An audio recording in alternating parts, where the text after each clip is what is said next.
As humans, we have a tendency to categorize things and put them into boxes. It helps us make sense of the world. But sometimes these boxes can become isolated silos. Take art and science as one example. We forget that by creating interaction between these silos, we can create things that are more innovative and impactful.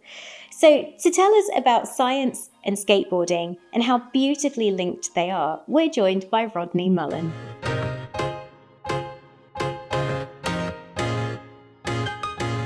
Rodney Mullen, thank you so much. I say for joining us today. Thank you for letting us into your beautiful home, I should say. I'm going to start off by asking if you can introduce yourself in your own words, including the way that you've ended up becoming an engineer, an innovator, and of course, a professional skateboarder. Thank you.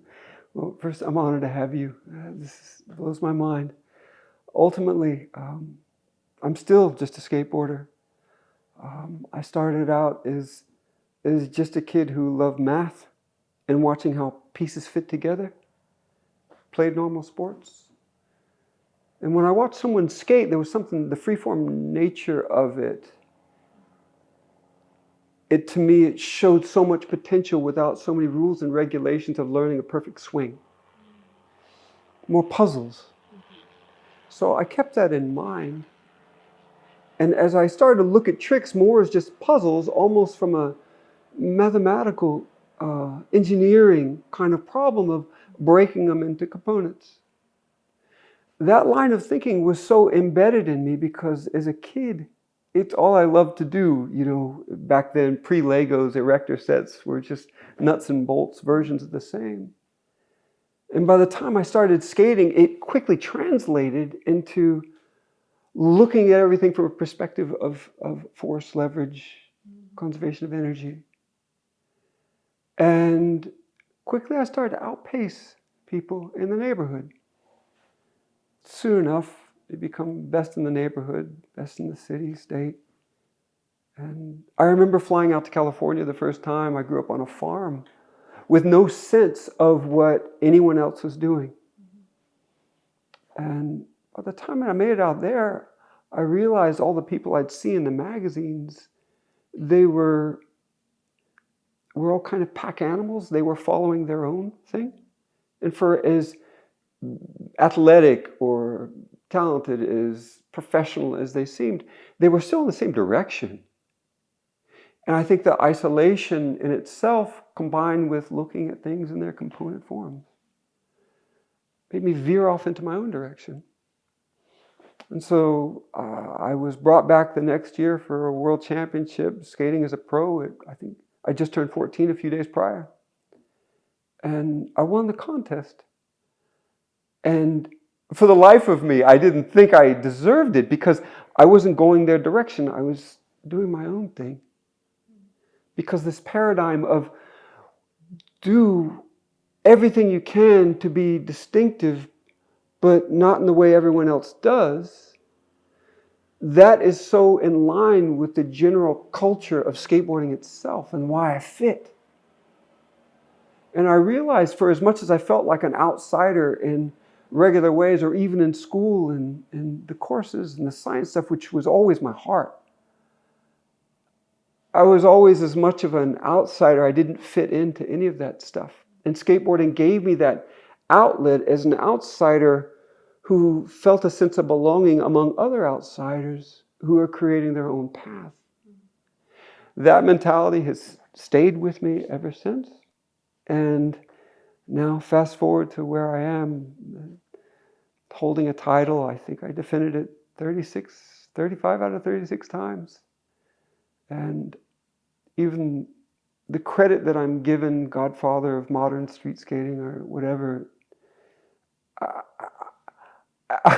I just see it as I don't deserve that. I was just doing my thing. Because very simply, I was just doing what I've described. And the older I get, and I've always stayed closer to science, the people that I admired, composers in music, Beethoven,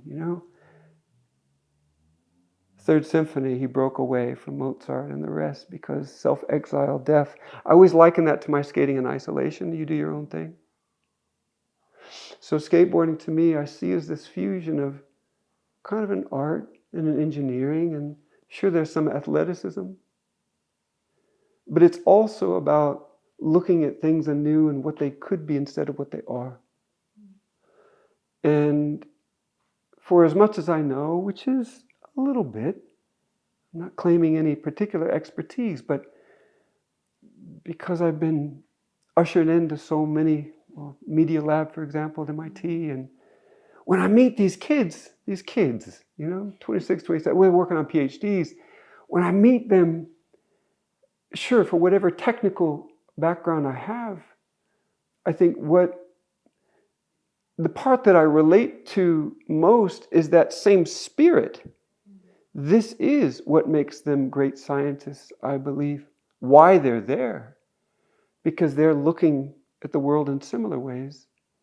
And the way they see their role is, but what could we do for the rest in our new direction? So this is oddly the way all of these things unfold and connect. So. You say oddly, but I think the way you describe it makes it sound so synergistic. It makes sense. Skateboarding in many ways is sort of a balletic physics, really. And I think that really lends itself to a lot of the things that you've contributed to the sport, not just in the innovation of a range of different moves, the flat ground ollie being maybe the one I referred to as the gateway to so many other things that you have helped develop, but also in your work as an engineer and as an innovator, because you have worked not just in MIT Media Lab, but you've actually developed your own inventions and innovations in skateboarding as well, which have shaped the culture of street skating. Can you tell me a little bit about that? What is it about engineering and innovation that excites you? Thank you. Sure, yeah. So, the ollie itself, given credit for it, I think what it did, perfect description, a gateway. It wasn't recognized at all. I remember doing it in a contest in '82. I think I got a Thrasher cover later doing flat ground ollie. No one cared for years until street skating started to emerge, which was an infrastructural change where the insurance companies were suing the skate parks. They were going out of business. It was pushing kids into the streets. And so it became very attuned to culture. When does an invention, an idea, because so many of the tricks we develop, they're hard, they're really hard, and you do them for the sake of being hard. It's a test, that's our nature. But you can't always predict it. You can barely predict at all what will have relevance. And so the ollie itself sat dormant until the environment changed and unleashed people to simply look at the world a little differently. Of, oh yes, stairs, handrails, ledges, all of it, natural transitions, banks, all of it opens up this opportunity to skate in a new way that wasn't, I should say the equipment at the time was not optimized for that. It was optimized for floating and landing on something stable. They were bigger, wider. And it wasn't until people started to go a little bit rogue and renegade, even from the big companies at the time, they wouldn't develop. They even had the ideas of double kicks, for example. That was a big innovation in skateboarding. People thought of it you need a kick on the tail, right? If a board, right, from head to toe, right, goes this way. They were always kick in the back, basically flat, eventually a little bit of concave. That was for skating pools, vert, to keep you in. And no one thought of, we need more symmetry. And it wasn't until this breakaway culture of street skating started to go rogue almost in spite of the bigger companies that wanted to hold it to the idea of what they thought it was. So we all, as skaters, become very attuned to do things your own way, make you tinkers. So that, coming from freestyle, we had very small boards. We opened our own company. That was one of the first innovations, is the double kick. We joked because it was so ridiculous, we turned it upside down and called it the double dip, like an ice cream. My friend Rocco did that. Likewise, with the board themselves, we started to very quickly see how people were using them, not as we were sort of told to by the magazines or the forces that be type of thing, but for what the kids were skating, for what their environment was, is, yeah, this thing is, I'm hucking it around, it's holding me back, so, okay, I'll make you a smaller one. So I would spend all my days at the wood shop. There was a certain few years in those early, as street skating was being born, where the boards changed so rapidly from wheel shapes to the truck sizes to even the weights themselves, the design themselves to save aluminum and hollow kingpins and hollow, all this stuff started to become optimized for how to use it best in these environments that are native to us. And it didn't necessarily preclude or make old or obsolete necessarily old designs, because people need big boards, long boards if you're skating downhill. What it did is it expanded the horizon, but it let the people actually doing it participate and get a feel for it. I worked at the urethane companies because I'd come from chemical engineering. I remember that what you have is a big book back then of all the different molecules. And you're looking at, polyurethanes are sophisticated. What is durable? There are different tests. You still need rebound, but you can't have it tear. A lot of those need to be optimized. They're pushing against each other, right? So I remember you'd look at the they let me in the back door once I recognized the molecules, and I proved to the chemist on hand, oh yeah, step back here. So I would go through the pages looking for the triple bonds and going, oh, this looks like it won't tear as much. He would cook it up for me. And of course, everything's in how you do it, right? How you cook it.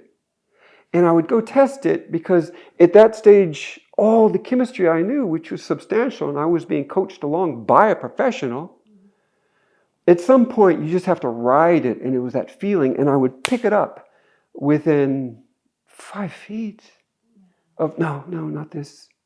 It's perfect for this, the rollability, but it moves too much, so we have to push them, we have to optimize.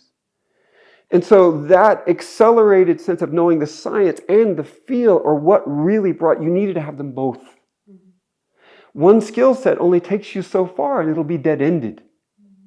And to be able to communicate both, to be able to sit in the middle, again, which brought me back to original skateboarding, is I looked at the art of it, I feel that, I know I could feel the movement, but at the same time I would always step back to the physics of for what you feel, you should be standing not looking at all of this, but looking at the opposite. Everything is in your upper body, not your lower body.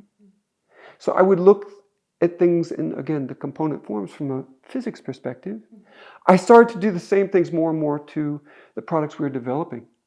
And that I've been given a lot of credit for skateboarding. The boards themselves wouldn't be where they are and all that stuff. So yeah, that's what I brought to skateboarding. I mean, it's amazing. A couple of things that you talk about make me think of so many other conversations I've had.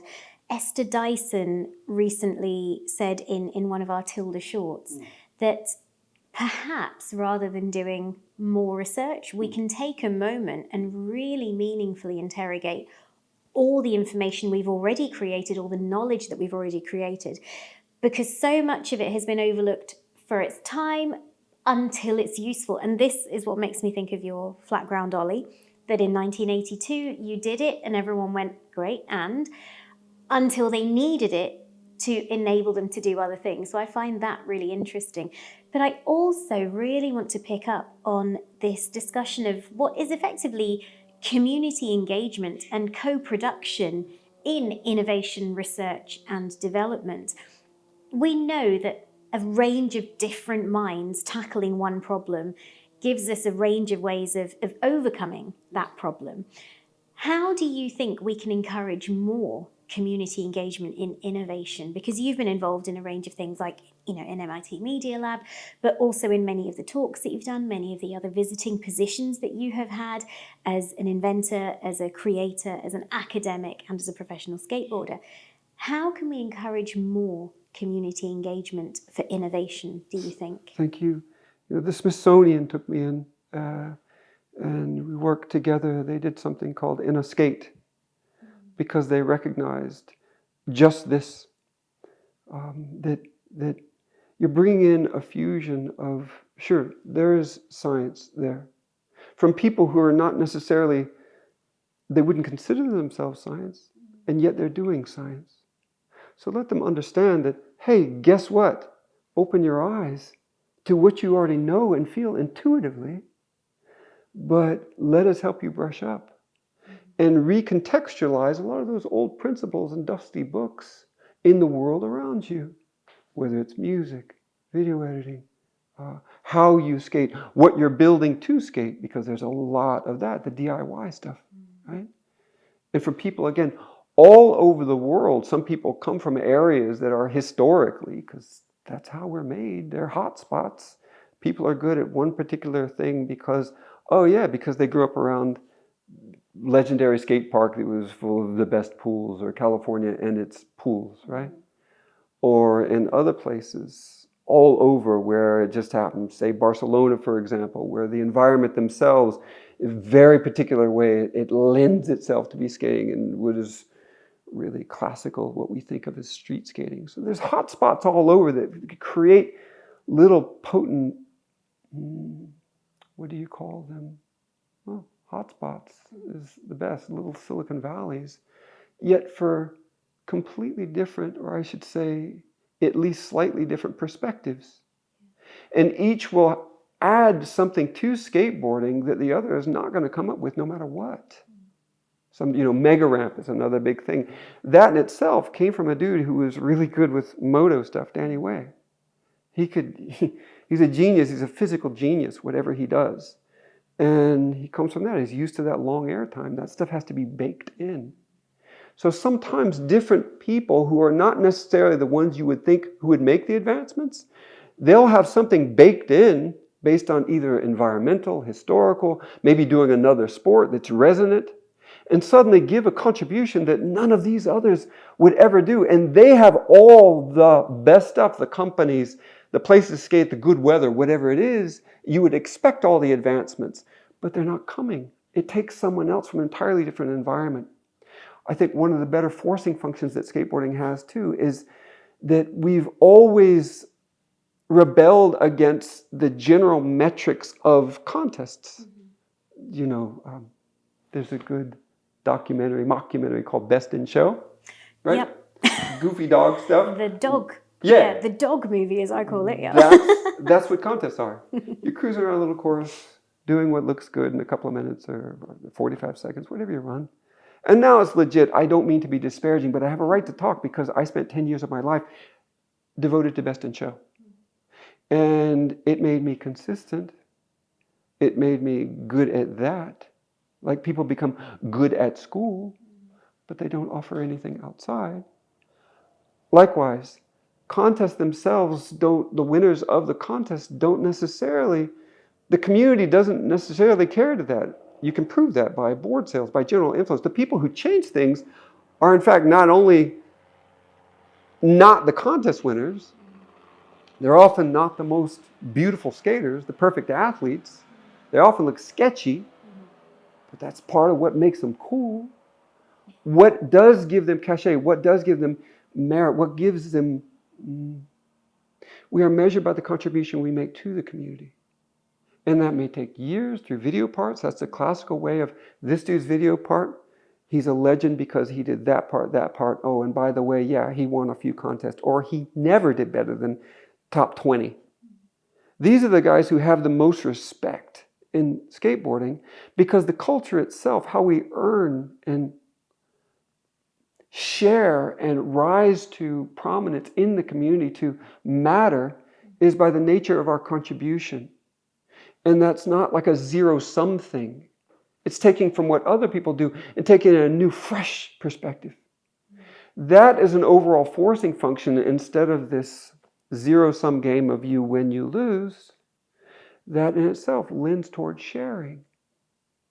And that breeds a healthier, more progressive, because we all understand, we know what it takes to change things, and we know you have to untether. It's not by doing something as good as the next guy and slightly better. It's by doing it and taking it in another direction. And that in itself, this, hey man, it's not win or lose, we're in this together. That mentality is something that I think is worth sharing. I think even Jet Propulsion Lab, I went there and I found myself, what do they want with me? They wanted something from us. How can we translate that to what we do? And it was just beautiful. So anyway, I think that there's a lot to be gained from culture itself. How do we include other people by not these classical metrics? Instead, we rebel against those metrics. And we prioritize overall contribution from a different perspective. I think that's a perfect way to lead into my next question, which is something that you and I are both very passionate about. And it sounds odd when I say it, speaking to a professional skateboarder, but that thing is failure and the value that failure plays in successfully innovating towards something that really makes a difference. Do you think we need to do more to embrace failure and really understand the value of it? Does it need a whole rebrand and a refresh? Thank you. Yes, I wish a friend of mine, he's awesome. He sees crazy things by the nature of his work. And he goes, I wish I could tear out my eyes and put them in your head. In a similar way, in our community, most of what you see through YouTube, the videos, it takes days, if not weeks, if not longer, especially you get hurt and you have to heal up for a few months and go back to something to be able to finally do it. We often make tricks only once. And as long as that pushes it forward, that's all that matters, because someone will take that and normalize it. They will. Eventually, that stuff we did one time, that's what kids are doing today. They're doing it 3 out of 5. Yeah. Like you're impossible. So it is to say that the nature of our community, most of what we do is fall and get back up again, which shapes you in a way that undergirds your very thought processes. You can't just wake up, oh, I'm going to toughen up. It doesn't work that way. You have to hurt. You have to feel. You have to get up and go after it again when everything is screaming no. If you do that enough, a lot of time, it's like love. I think it's the nature of love, right? It's not all roses, right? Relationships. But you keep going back to it because you love it. What else would you be doing? It's who you are. That is, in terms of skating, a lot of us, like, for example, schoolyards or some rail or whatever it is, you got to deal with security. You can only hit it at a particular time. You go in there and you give it all you have. Things are cramping and you're hitting. You hit so many times that eventually every time you touch it, your body is just ringing. You get through the end of the day, you almost there, you land it. Or sometimes you flick it right, but you don't have the courage to throw your feet on. You're like, oh my God, I had it.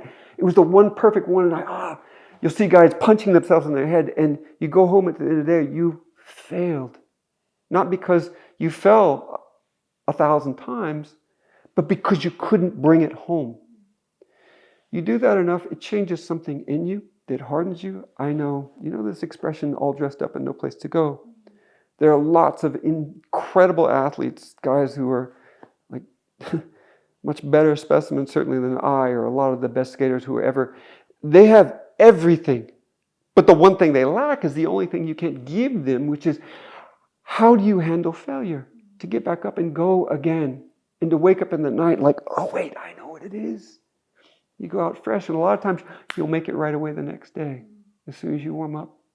So my point is by embracing failure and having a community that understands of what it takes, the nature of what skateboarding really is. Kids go to demos these days, you watch, and you'll be happy to see someone make 3 tricks, like 3 good tricks. And most of it is they're just bailing all day. That's what skateboarding is. Yeah. We all get that, and it shapes us proportionally. We get it. So when you go to other areas where I'm like, gosh, that's so crazy. I think it's what made us so good at business, because we're so good at failing, recognizing and trying stuff. You just try. The flip side, there is an overhype of fail faster, all that stuff. You're like, maybe if you're coding, I guess depends on what you're coding, but in skateboarding, if you fail a certain way, you might not come back from that.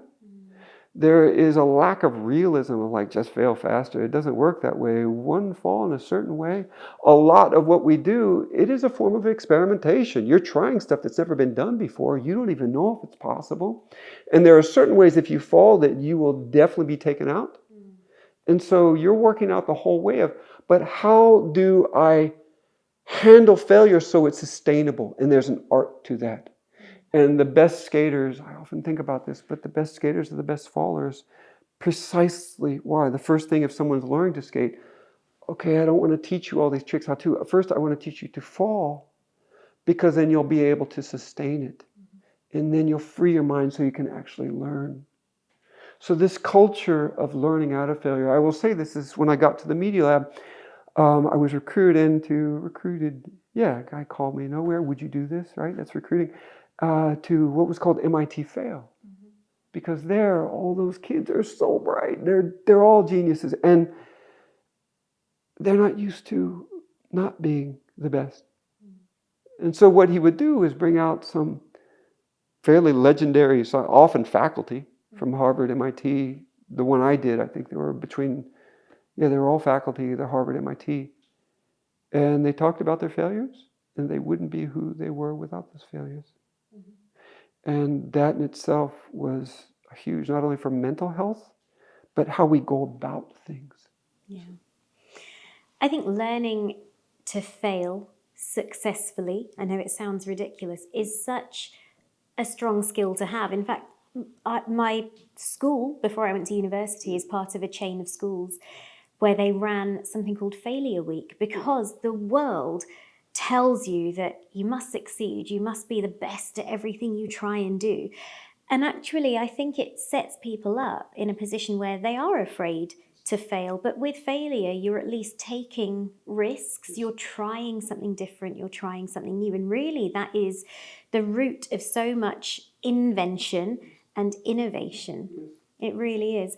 We've had conversations about invention and innovation. We've had lots of conversations about new technologies. There's lots of tech that is influencing the way that we do things in life, and also, of course, in sport and art, just like skateboarding. Tell me your thoughts on what innovation and invention mean to you, and maybe the role that technology is playing in that. Yes. So I'll begin with one of the guys in the Media Lab who is a super genius, and he is so fun, and his spirit is he's like Tigger, he just bounces around. And he's a neuroscientist. And in my caveman way, I don't know anything about it. And he goes, well, the essence is to see and experience something differently. And I thought, I will never know the depths of what he really means by that statement, right? But I think I kind of get it. So back to this idea of, like I say, ollie was just a seesaw motion that's the essence of an ollie, that I use as a transfer trick that didn't even matter. It wasn't even a thought. It was just a setup trick. Way to snap from my nose to tail, tail to nose. And it wasn't until I saw it in a new context. Alan Gelfand ollied on vert, weightless. There was no seesaw motion to it. He just unweighted and kept it on his feet. And that was the vert ollie. And as soon as I saw him do it, it opened my eyes. I saw it differently. It unlocked. It's a kind of technology. It unlocked its IP. It unlocked like, oh, this simple mechanism, this form, this movement, It thought about it. Oh, I saw it on Sunday night when he came to the park. I went to school, drifted off. I got home, and by the end of the day, I could ollie over a foot. Wow. As simple as that. And then again, nobody cared. It was an invention. It was new, but it was cobbled. Wasn't an invention. It was a variation.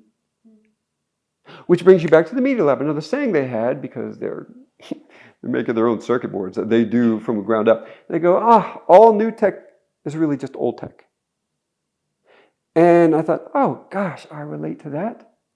So you talk about technology or perspective, shifting a perspective, and suddenly when is something an invention versus a variation? That's gray area for those who really know. For really good skaters, you're like, yeah, that dude's whole part, 3-4 minutes of 40 tricks. He's basically got 3 movements. That's how we see things, right? In a similar way. It took this shift of perspective to unlock when is a variation, an invention, and then when it becomes an innovation is when it becomes useful to others in a way that it's not only being used, but it's this push-pull yin-yang relationship with how you use it, and that bounces back into the hardware of reshaping the skateboards themselves, which it did for the next years, decade, and that completely reshaped of how we skated and then even related as a community, and how did technology, one of the biggest technological changes was videotapes, because we could share, and then of course YouTube. And when it comes to skateboarding, there's also something back to this invention versus innovation. Yeah, there's a lot of patents that are never used. Those aren't innovations. The idea is even the simplest thing, and it might not even be an innovation. It can just be, depending on how you look at it, a variation, right? A restructuring, but transposed into a slightly different world, and it explodes into not only hardware, tricks suddenly, like you called it, what was it, a gateway, right? The ollie, to dozens, if not hundreds of tricks, which brings you to entirely new environments of how they build skate parks, which is a kind of, right? How we share it, how that ripples into culture itself. So how does technology, they're all forms of it, it's all fluid, they're all woven together. And the cultures, the tech skaters versus the hash skaters versus downers, they're all different. But they all influence each other. And then we influence snowboarding. Those dudes are flying around, flying 20 feet high and grabbing a board that's actually bound to their feet, which is ridiculous. But it shows that, hey, that's our fingerprint. So how do we share? How does culture transmit ideas? Like the way they're all woven together, I think this sensitizes you to how important and how subtle almost it's the butterfly flapping of wings, where a simple reconfiguring, refactoring of ideas can cause an explosion that ripples into even the outskirts of culture, from music to how we dress. Mm-hmm. I think there are so many parallels as well between what you've talked about and what we see in research. You talk about invention or innovation versus variation. When I think about microscopy or telescopy, both ends of the scale, a small change in how a telescope gathers light or a small change in how a microscope allows you to see something at a small scale gives rise to so much new research. It enables so much. And so I do think actually you're right, variations, maybe they're sometimes overlooked or underplayed, but they do have a massive impact on the way that we do things and in changing the culture and unlocking so much more in terms of avenues of exploration and further innovation. So I think it's really exciting. Absolutely. And the very subtle layers, when I talk to, again, skate community, musicians, right? So many. Mm-hmm. And dude comes from playing drums, he picks up guitars. It's like, do you have a signature of being a drummer in the way you play guitar? And he'll be like, yeah, it's funny you say that.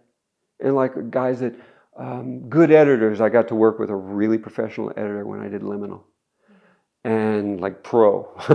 I never seen that before. It was an amazing experience. And he had been a musician first. And what he said is, you can see the signature of being a musician in the way people edit. And I thought that was profound. Likewise, coming from, I think of Shaun White. He's a pro snowboarder, but he comes from skateboarding. And when he brings snowboarding back to skateboarding, because he has access to all this weird airtime and the rotations, it's similar enough, but just far enough, right? Through parallax, we yield dimension. And that's what he does. And I'm curious about people who make microscopes as opposed to telescopes. If they shift from one world and they bring some sort of layer of understanding that is completely foreign to the other, but enhances, because that's so much what the skate community is about. Yeah, absolutely. I'm going to almost come back to the very beginning of the things that I asked you for my final question. I know that I introduced you as an engineer, as an innovator, as a professional skateboarder. If you could combine all of those three things, what is the next step in skateboarding? What challenges remain to be overcome? And do you think technology will play a role in that? Do you think it will be the community driving that? Or do you think it will be a marriage of all of those things and more? What a profound question from you. Not an easy answer. In many ways, all of the above. Look, famously, I think it's Kareem Abdul-Jabbar. I'll just say personally. I always admired musicians. My mom could play the piano, concert level. And I always admired her because you continued to get better and better and better and better. Close enough to the end. We, Kareem Abdul-Jabbar, athletes die twice. Your body gives. And I will tell you that when it starts to give, I can't, even when I was in New York, I was skating, I got 2 new hips, I'm learning basic, and I see dudes over there, and they're like, and I felt shame because I'm not that guy anymore. And for as much as that might seem odd from an outside, believe me, when you feel it, you're like, I suck. I'm a fraud. I'm not that dude. I'm sorry. And so I cruise up to him like, hey, I'm sorry. And they're looking at me. I was like, we know. And they were, thank you for what you.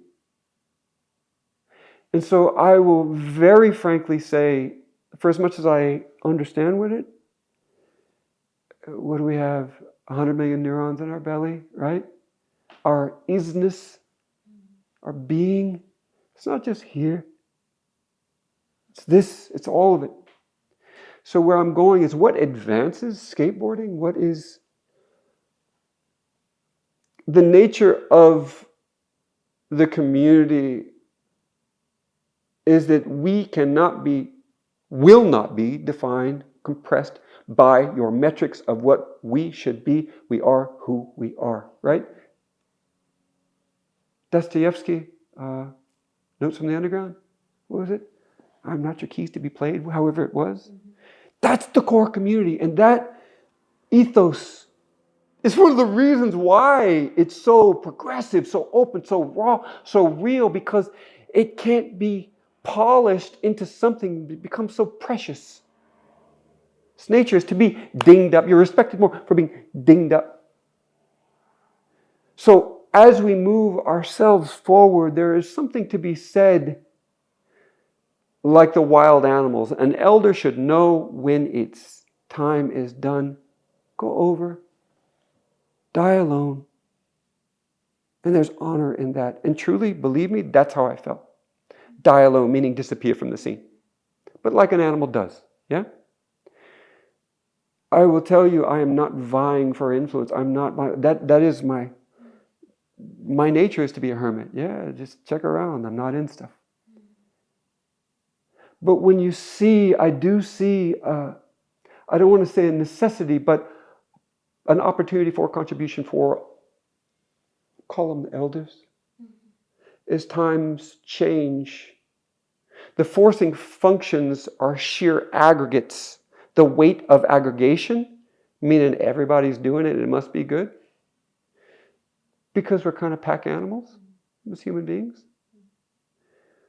I think that there is something to be said for dudes like Lance Mountain, right, or regional people that have gone through every bit of it to say, yeah, but be careful of seeking attention for attention's sake, for all the social media hype or the commercialism, because there is more money to be made that can easily distract you from doing what you loved in the first place. Because to be good at that level, and you think of Feynman and the Nobel Prize, what did he call it? The tombstone on all great work. Or in film, how many people you see, this person here was an Academy Award winner, and they are promoting this. Won't put words to it. Don't let that happen to you. Sometimes getting what you think you wanted can quench the fire that got you there in the first place. And if there's anything I know from the nature of skateboarding and its physicality and the nature of technology and how we're moved together, it has always been of reject the old. There's something about that. But there's also, recognize what is drawing you there in the first place so you don't become so homogenized. Because that in itself can militate against progress, and that's what contests did to me. And again, I only say that from a perspective of having won so many, that I know the weight they carried and how free I felt when I was able to just do what I loved for the sake of it. So clearly I must have strayed from what we were supposed to talk about, but if there's one thing I would like to get across that I think is so crucial, that in my own life, that for all of us as human beings, we all seek praise, we all want to be loved, we all want to excel, we all want to go to the best, yeah. But always embrace outsiders.